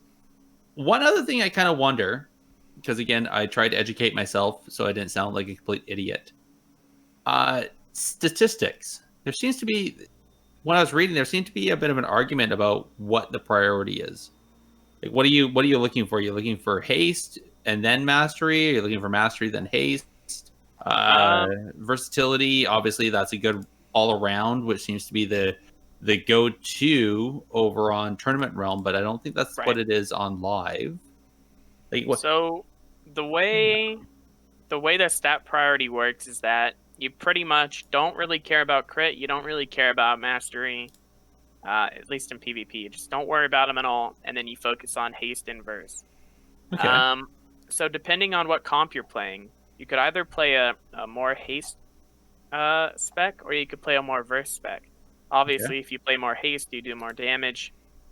You're going to get your casts are going to be quicker, but you're going to take more damage with no verse. Some people choose to go, all in on one side, all in on the other side, a mixture in between. That's why I have 3 stats. I have to switch between them. But you don't really worry about crit, don't worry about mastery. And I think it really depends on the comp you're playing. So, you're playing Mage Lock. You're queuing into another Mage Lock. You want to play haste. You want to get in there, get the pies, get the bolts, do the damage. You're fighting Rogue Mage. You don't know who they're going to hit. Your entire team has to play versatility, or somebody might die in a kidney, or whatever. Typically, if you're the mage playing in like Rogue Mage, usually they all play full verse. There really isn't like a okay, you need to be at 40% versus you're guaranteed dead. For haste, ideally you want to be at 27.5% because at that amount of haste you can get a DB sheep or a DB ring. Okay. If they're playing relentless. If you have less than that and they're playing relentless, you will not get the sheep or you will not get the ring off. Because it's just a very, very minuscule Gotcha. delay. Okay. Makes sense. But so Is typically, does it hurt getting higher than that, or is it like that's the floor? typically that's around the floor. Like minimum, bare minimum. If you don't really care about like getting a DB ring, and you're looking for full verse, like you can maybe go down to like 25, 26%. But ideally, if you have 27.5, so 28 round up, that would probably be the most ideal. You have that really ideal 28%. You get that DB sheep, and then you're good to go, and you put the rest in the verse. Or, like I said, you can play Mage Lock and play high haste, low verse, and play really, really aggro. Yeah. And try to win the game like that. Watch those 1.2-second G-Pies go off and watch people cry. Right. Yeah. Scream. Nice. Yeah. All right. Hey, Andolin. My throat's getting a little tired. Can you go into the next section there? Sure, yeah. Let's look at it here. So, we're talking about corruptions. So, we talk about stats. We talk about haste mass, crit versus. We want to talk about strategies. Yes, please. Sure. So Pherix, we talked a lot about RMX, and that's going to be a huge staple for mages, right? So, what else have you dabbled with, or what else would you recommend for someone who's playing Fire Mage, who maybe needs a change of pace from Rogue Mage? The number one thing that is completely different from the playstyle of Rogue Mage is Mage Lock. That is like, instead of the go run method, the Rogue Mage has, the Mage Lock is more of, okay, we're gonna tank up triangle formation, and we're gonna stop all CC. We're gonna peel all the goes, and then we auto win in dampening. That's usually how Mage Lock is played, and you can do that up to pretty high ranking just by doing that. So you play safe, you never push in, and you pretty much just win by getting cooldowns and then win in dampening. But they're pretty different. Unfortunately, the way that melee mage is played, even if it's like a warrior mage, feral mage, they're all relatively similar. It's the go until you get a cooldown, run away, rinse and repeat. Whereas Mage Lock, that's pretty much you just tank up and hang out. Sure. Okay. Nice. Wait, Is there anything else outside of that? So yeah, because I guess back in Legion, I played warrior mage, paladin. What about mage warrior, or like WMD or anything like that? Yeah, it's definitely not terrible. I think that one's more of like you can stay in for a while. And then you do pretty consistent damage. I don't really see it being queued much anymore. Yeah. I don't think it's really that great. Partially because you can just replace the mage with a Destro Lock that does 5 times more damage. Sure. And then, what about like a God comp? Sure. Is that the same? Is that in the same boat with just throw the Destro Lock?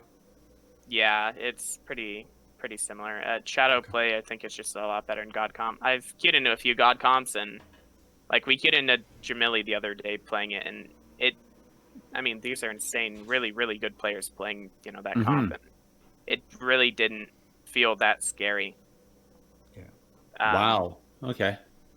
Just because of the fact that he was playing Fire Mage too, but the Fire Shadow Priest is just really not that great. They don't have too much pressure outside of their really big go, and then they're kind of roddy, running almost. Yeah, pretty much.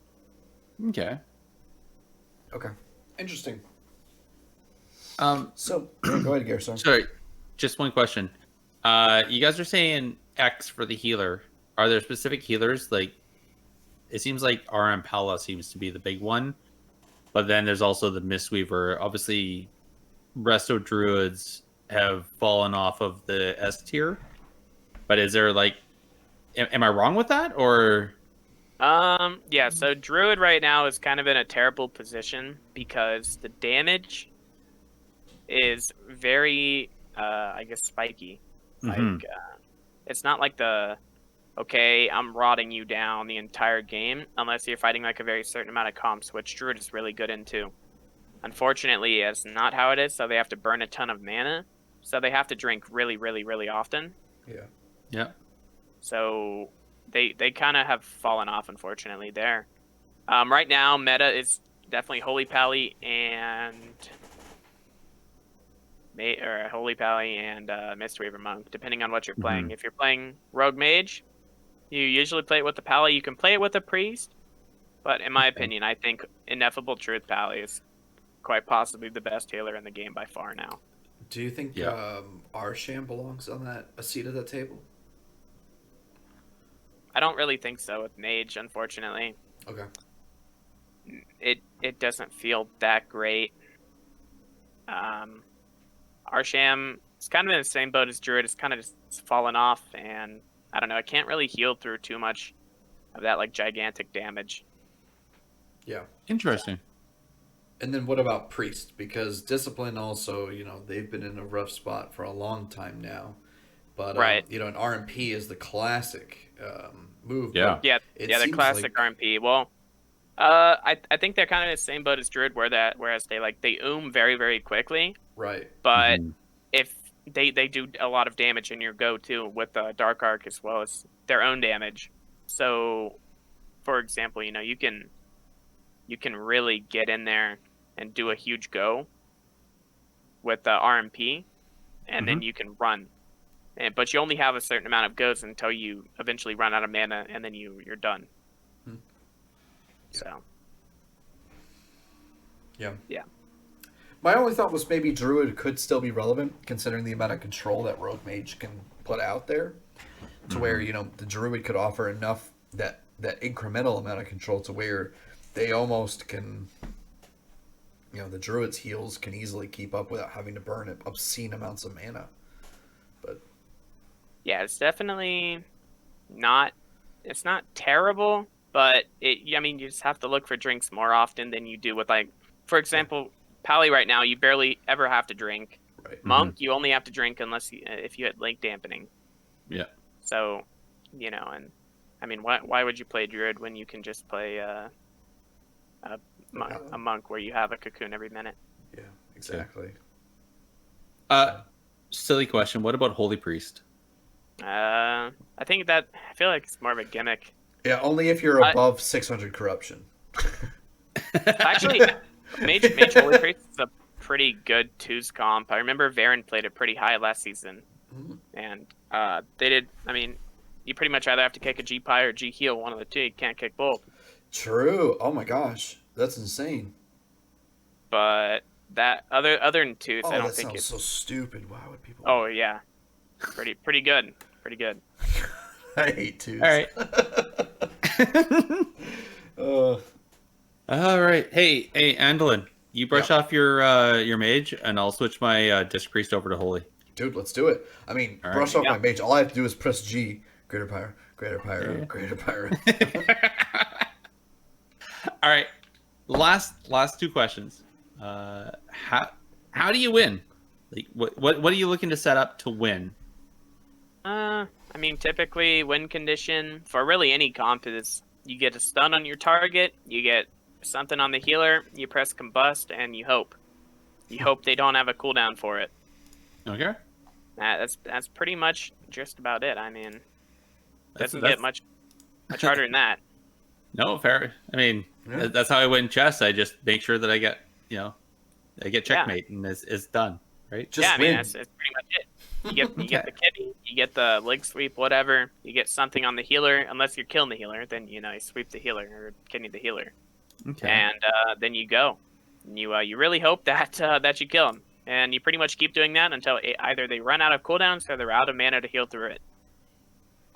And as we said before, that's not GPI, Right. particularly. That's... I mean, there's obviously the occasional, okay, I got 1 greater, oh, I got 2 greaters, I got 3, I got 4, I have 3 in the air, and I blink for the 4th one, and he died. Yeah. 100-0. Which, you know, it happens, but does it happen too much? Not really. Okay. No, the other one is doing the scorch and then the reset and... Right. Okay. All right. This is my favorite question then. How do we kill you? How do you kill a fire mage? I feel like there's only 2 ways to kill fire mage, and that's either I'm playing really terrible and I'm like out in the open eating a lot of damage, Okay. or we have no cooldowns, or we're So I guess 3 ways. We either have to be out of mana, out of cooldowns, or I'm being dumb and I got 1 shot. I mean, makes sense. You can't ice block if you don't have mana. Right. Can't- Or you know, our healer doesn't have cocoon, or our healer Yeah. doesn't have sack, whatever. And we're playing in, you know, we got double bolted Okay. by a lock or something, and that's pretty much how we lose. Is we're out of cooldowns, or we're out of mana, Yeah. Or you pull a Venruki. or you pull a Phenriki. You guys are horrible. Build 1,000 bridges. You die once in arena. Ugh. Yeah. Yep. All right. Okay. Sorry. All right. Andolin, Yes. since Winstead's not here, you get the good question. All right. All right, Pherix. This is the signature question. All right. You're sitting in front of the PvP devs, the game devs, Blizzard execs, Elon Musk. Sure, why not? And you get to change one thing. Doesn't matter what it is. As long as it's possible, we'll do it. What's the one thing you would change about Fire Mage? That's a good one. Oh man.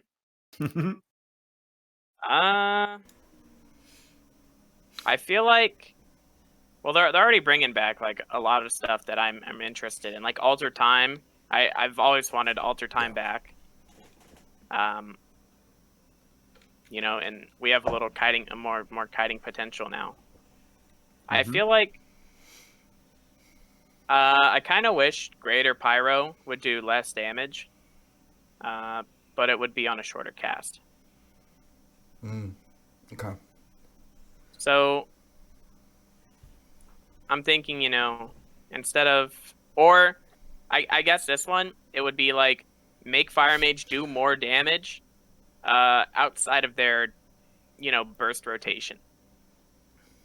Because outside of combustion and outside of Greater Pyro spamming, you do basically next to no damage. Yeah. Which I think is a terrible design. It's like I'd like in fireballs. PvP. Like, for example, if fireballs hit for like 30k and, you know, could crit up to 40, whatever, Yeah. that would feel a lot better than them hitting for 10k, 10k, 10k. Yeah. Because I have to waste 2 seconds on casting them. They don't. My instant cast are 10k each. You know, it really doesn't feel that great outside of your damage. I'd be fine with tuning down like a burst damage to have more sustained, I guess. Mm-hmm. Okay. Yeah. Okay. All right.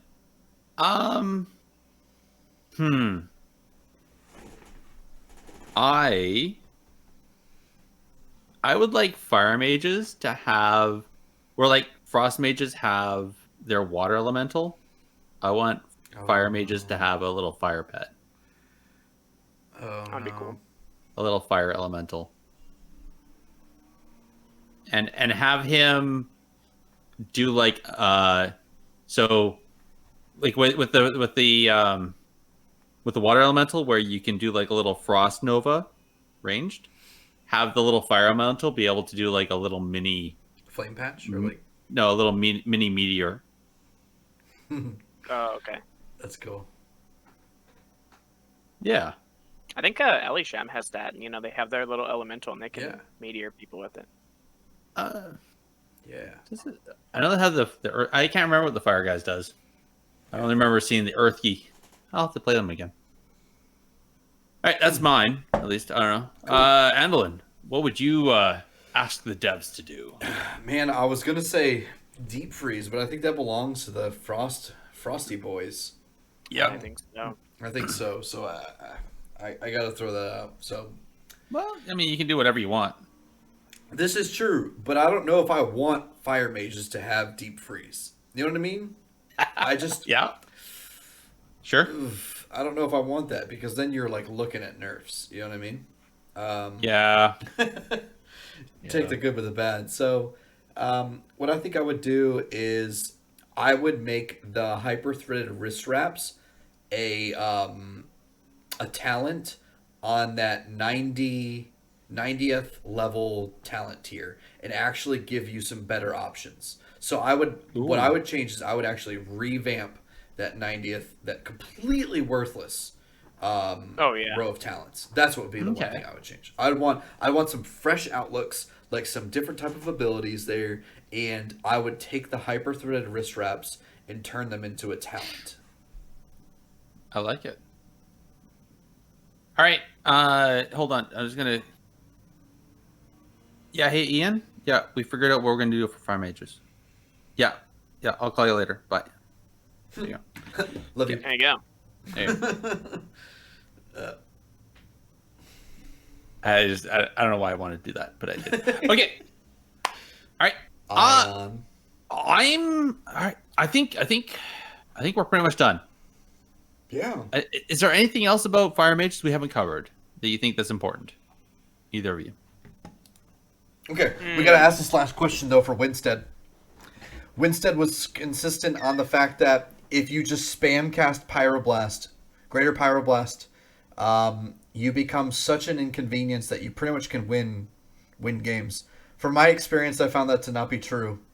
And I told him that sometimes in a lot of matchups, Greater Pyroblast isn't even worth taking. So let me get your opinion on that. Winstead, make sure you're listening to this one, buddy. Quick, somebody clip it. Clip it. Pherix, give me your opinion on that, buddy. I mean, there is definitely like the mindset of people. Oh, you're playing a fire mage. All you hit is greater pyro, and you know you only win because you're greater pyro. I mean, I've had people tell me you're gonna be stuck 2K next expansion when greater pyro goes away, and I'm like, I think greater pyro is definitely good in a comp where greater pyro needs to be there for damage. Mm-hmm. Rogue mage players don't play greater pyro for a reason.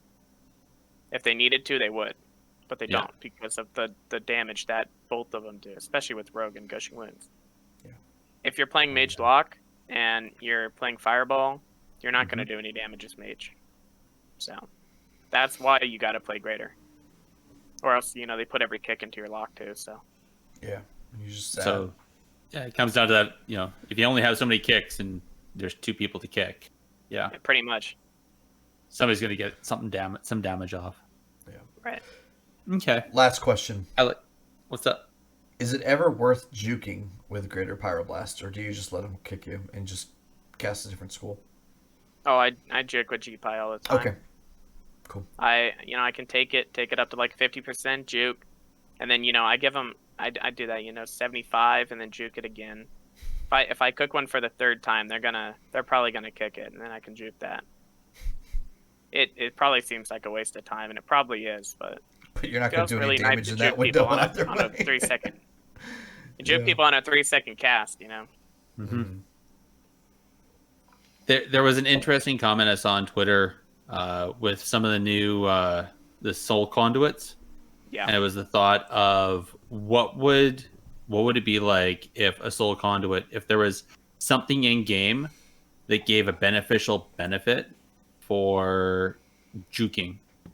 So if you successfully juked a kick, it gave you like extra damage or extra haste or something. That'd be awesome. I saw that mage one where it was like if you kick, you get a reduction on your next kick. Yeah, that one looked pretty insane. Yes. So imagine what would it look like on the flip side if you juked the kick. Right. That'd Get be- oh my gosh. All right. Here, since we're kind of hitting some beta stuff, why don't we talk about the WoW PvP news? Because there's been some beta stuff that I want to talk about before we run this out.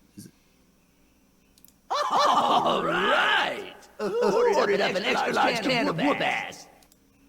Did you not tell Millhouse that this was a PG stream? You couldn't say ass on stream. If anybody can control Millhouse, it's Millhouse. It's not us. Get Ian back on the phone, okay? There's one thing I could change. All right. So quick things. Obviously, there's always the hot fixes. I didn't see anything particularly important for PvP though. There's do you guys? I didn't see anything.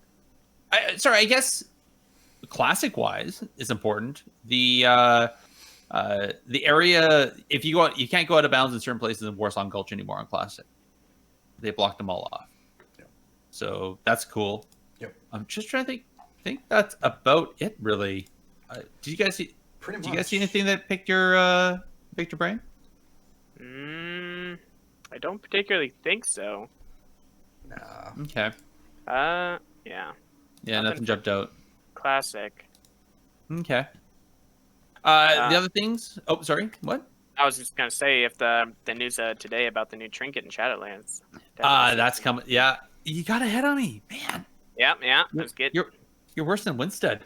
No. I All right. That's not So true. quick and dirty. So the MDI Global Final happened on the weekend of the 10th. Congratulations to Team Wonderbar, formerly Method EU, for taking first place on there. Congrats. I don't know, were you guys surprised that the former Method teams, NA and EU, ended up being the grand finalists, again battling at the very end? No. Did that surprise you guys? It's I not sponsorship. don't neither. know. Not the They're- players, right? They're pretty good. They are. Pretty They're up there good. for a reason. They're crazy. They're great, yeah. And then there was the Ready Raider Classic 2v2 Arena that happened just last week, just Sunday actually, on the 19th. Originally they were scheduling 2 days, 2 Sundays, but I guess they were able to get all of the matches done last weekend. So Van Ruki and Ziku actually took first place, running a double mage on that. Yeah. So congratulations to them. I watched some of it. I couldn't watch it all. I still want to go back and watch some of the VODs. I highly recommend you guys go check it out. Talking with some of the folks over at Ready Raider, they are definitely going to run it again. They're going to do a little lessons learned, maybe change the format a little bit, but definitely going to run it again. If anybody wants, if anybody's wondering how this worked, they used the war game version of over on Classic. So basically created 10v10, and everybody just kind of congregated around the island that's where the blacksmith is, but they weren't at the hut of blacksmith. They were just over to the side between like that and the bridge towards Goldmine, and that's where they just did the 2v2, and everybody kept their distance so that there's no chance of erroneous buffs or anything else, which was really nice. Very, very congenial. Like nobody impacted at all. It was totally just a 2v2 in the middle of an open area, which was interesting considering there was no line of sights. So I think that's part of the conversation that I saw that they're looking at is if they're next time they're going to do line of sight or not. So the other thing that was neat was they didn't wait for cooldowns. So there was I think there's one match where the Paladin didn't have some cooldowns, and so the second match they lost because of that reason. Mm-hmm. Yeah. Again, so I mentioned Flarkness kind of doing drop of the hat tournaments. Did another 3v3 just last weekend. If I remember correctly, it was a $250 prize pool donated from some other streamers. And quick shout out to Ninbara, Salt Master, and Adorable for winning that one. So, Pherix, you probably don't know, but what Flark does is when people do this, they sign up without any team, and then he just randomizes the teams. Oh, Yeah. interesting. It's like free agents. Yeah. Oh, okay. Totally free. And so sometimes, like, I think with this one, he was saying it was a I was saying mage, shaman, healer, kind of an kind of an odd comp, but they were totally synergizing by the end. Like when they just started jiving, it was really cool. All right, so just because we have to talk about it, beta news. You guys talked about this. Yes, today, right hot off the presses. Pherix, you want to talk about that? About the trinket thing? I mean, from what I've seen, it actually looks pretty different. I mean, having that, getting rid of that little area on that, like, gladiator medallion right above your PvP talents, it kind of raises a lot of new questions for what is going to happen to those, or really what's going to happen to the medallion. I've heard, it's human going to be overpowered again, like it used to be. A lot of people kind of swapped off of it, just because. Well, Orc Relentless was so Orc Relentless. impactful. So, yeah, right. But now it's okay. Will human be the the number one race for PvP again? How does that affect the human trinket? How does that affect Will the Forsaken? Right? Are they getting rid of Relentless? Like, we don't really know anything. All we know is that we're going to have to use one of our trinket spots to use the trinket. Yes. Are we going to get away from the double? I'm actually pretty glad we're getting away from like the double PvE trinket thing. I'm not too thrilled with those, or like having to run a tank trinket off and is off. I really don't think that is needed in PvP. But everybody doesn't need that. All right. So for those who are listening that don't totally understand, the news today was that Blizzard has decided that they're going to do away with that adaptation, relentless, or medallion row of the PvP talents. They're going to bring back a physical break, CC break trinket, like we used to have for who knows how many other expansions. And you're right. Like, that brings up a huge question of, are we now going to get a fourth row? What's going to happen to adaptation and relentless, which were really interesting. They had some good uses in PvP. They're really interesting, and we just don't know. I'll be honest. I popped onto beta earlier, right before the podcast, and although they announced this, it hasn't been implemented in beta.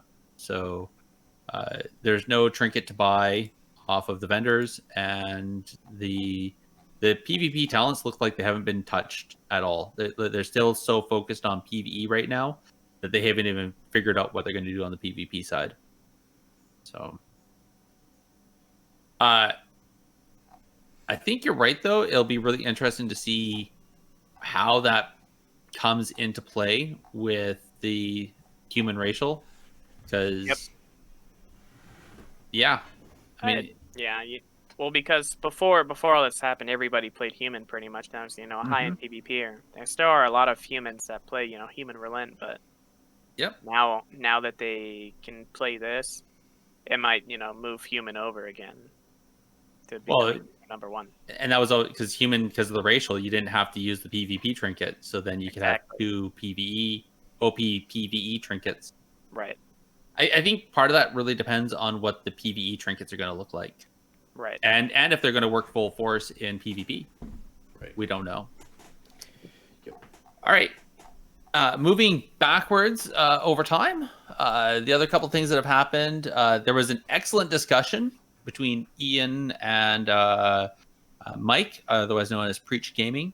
And this one was really interesting. This is a first from the devs. So normally what happens, if people don't realize, when you're going to have a dev interview, there's usually a bunch of questions you submit, and they kind of prep for them and they screen the questions. This, as far as I understand, there was no screening. It was seriously just two people sitting, chilling, and talking. Yeah. That was a first. I think it went really well. I think some people have subsequently tried to twist some of the words for their own using. Ultimately, though, it was really interesting to see two different sides. One side being the dev, another side being a high end PvEer, and their take on one person knowing, what they're doing or what they're trying to make, and the other person, playing on beta, playing on alpha, and reading through the news and understand from that understanding, and talking about it, right? So, did you guys? Sorry, Andalin, I think you caught some of it, right? Of the Preach interview? Yeah. Just a little bit, not too much though. Okay. Did you watch any of that there, Pherix? Yeah, I saw a little bit of it, like Annalyn. I didn't see too much, but I did, hear about some pretty big changes that they're reverting, and a lot of people, were on Twitter about, and it's cool to see, that the community managers like that are agreeing to have those, just normal conversations with content creators. I think that's pretty cool. Yeah, I think it's amazing. Yeah. Pardon me, Andalin? It's good for the game. Oh yeah, totally. Can't disagree. I think the one thing that was really big that came out of it that Ian really pointed to at the end, he took the time, he's like, I really have to say this, is they've listened to the community and they are going to revert so that they're not, when you change out conduits, they're not going to get destroyed. That was a pretty big point of contention with most of the community, I think. And so they're changing that. They're going to figure out a different way to do that. They don't know quite how yet. Another couple things that came out, gladiator mounts are now going to be account wide.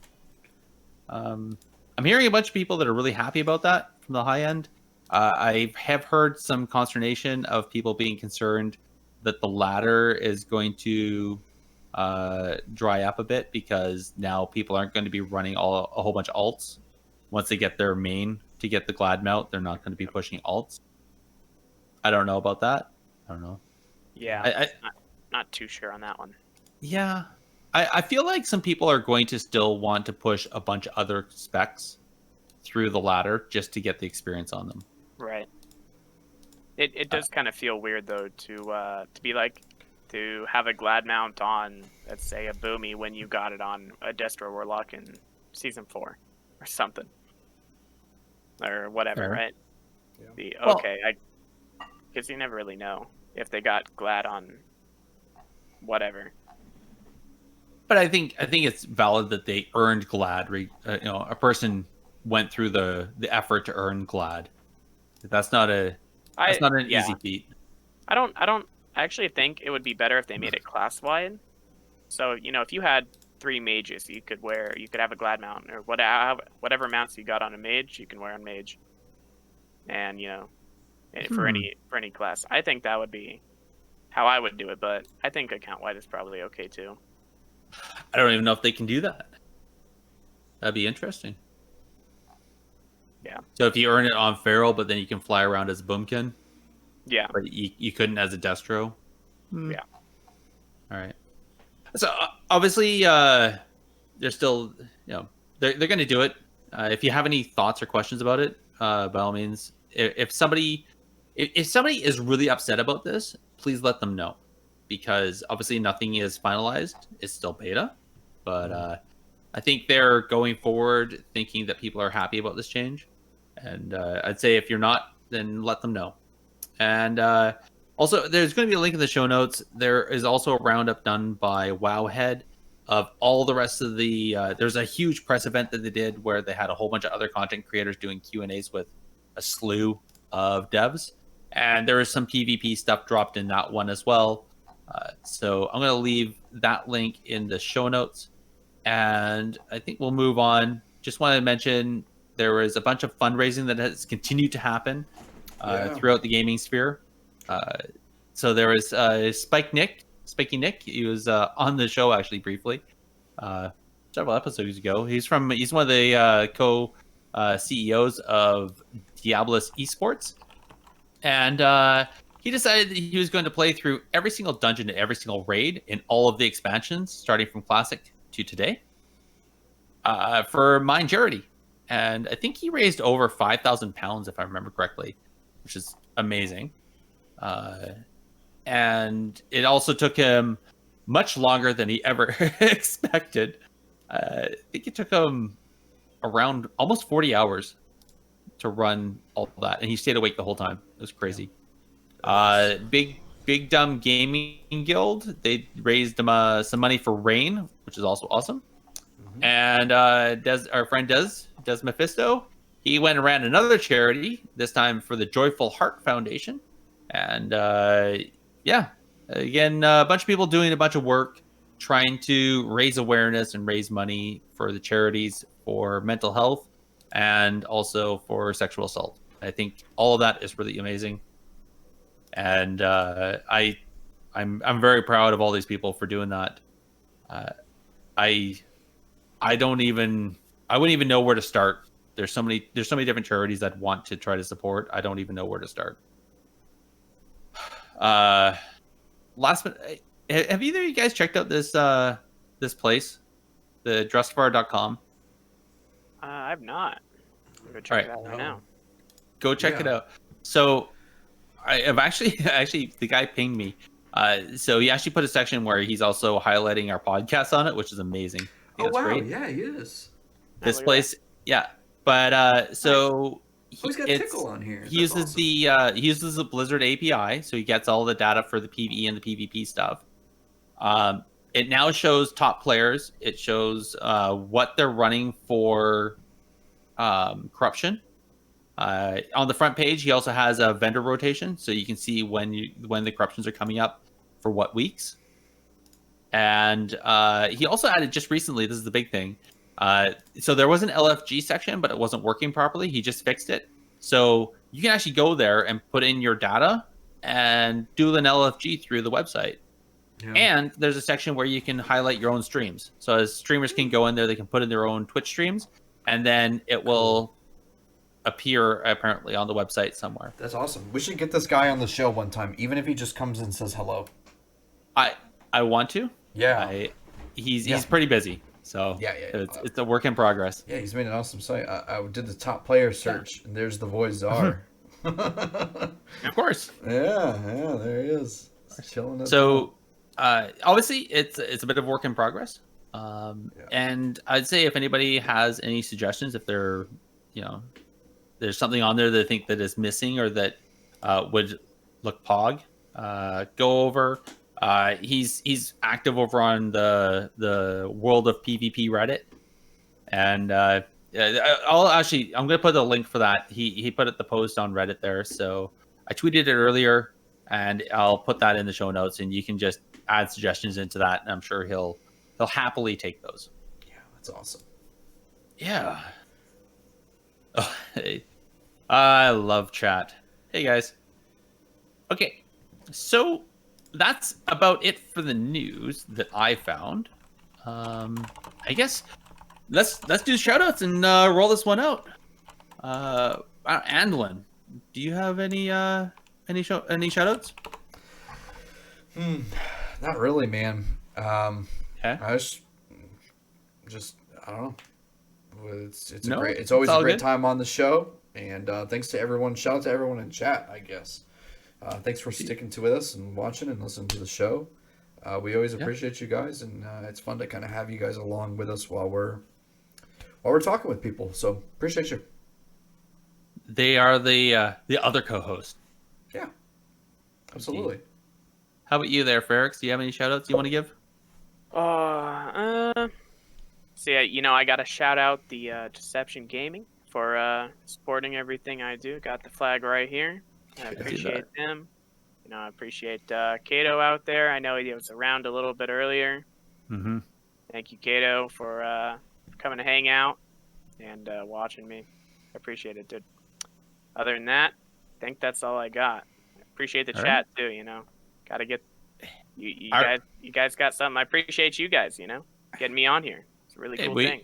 We appreciate you coming, because apparently I know nothing about fire mages, so that would have been a really poor podcast. I know a little bit.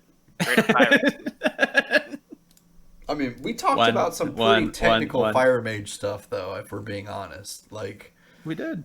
It was not for the faint of heart. It was for if you wanted to be heavily invested in Fire Mage here. So Yeah. it took me months to figure out how to do a lot of this stuff. Well, now hopefully we can help some people in 2 hours.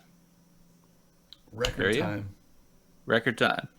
Well, I want to give a quick shout out again, as always, to Warcraft Radio for helping us doing what we do. And I just want to remind everybody that if you enjoy our show, if you enjoy all the rest of the content over at Warcraft Radio, go and check out their Patreon. Even $1 helps them, which in turn helps all of the other content creators under that organization that we're part of. So please go check it out. warcraftradio.com. You'll find the links there. And and go check all the other shows. There's some great shows over there.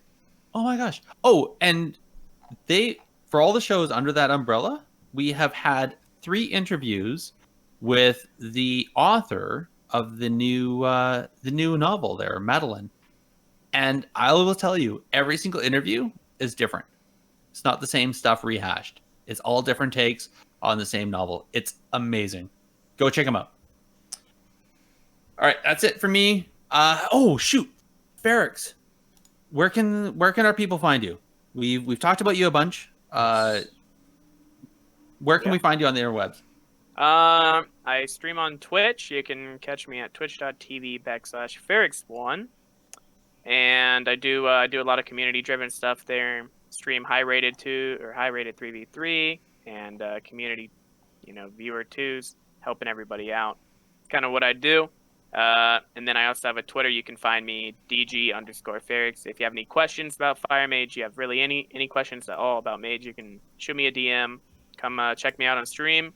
We can talk about it. If you have a question about a gameplay, do my best to answer pretty much anything I can. Mm-hmm. And it's pretty much all I got. Nice. Well, that's awesome. And you gave me a bunch of links, so I'm going to put those in the show notes again, like always. And hopefully, if anybody wants to, they can just click on the links and find you. Yes. Hey, Andolin, where can the listeners find us? Yes, so you can visit the Warcraft Radio website to find us and many other great shows, just as Garrison mentioned, at https://warcraftradio.com. Oh, you're such a nerd. I love you. All right. And you can reach us directly with a tweet at technically_PvP or an email at technicallypvp@gmail.com. And you can also join our discussions at the Warcraft Radio Discord. Links are at that website we just mentioned so many times. And links for all these, again, are going to be in the show notes. I want to thank everybody for listening. We'll chat with you next time. Good night, everybody. Bye-bye. Take care. Have a good night.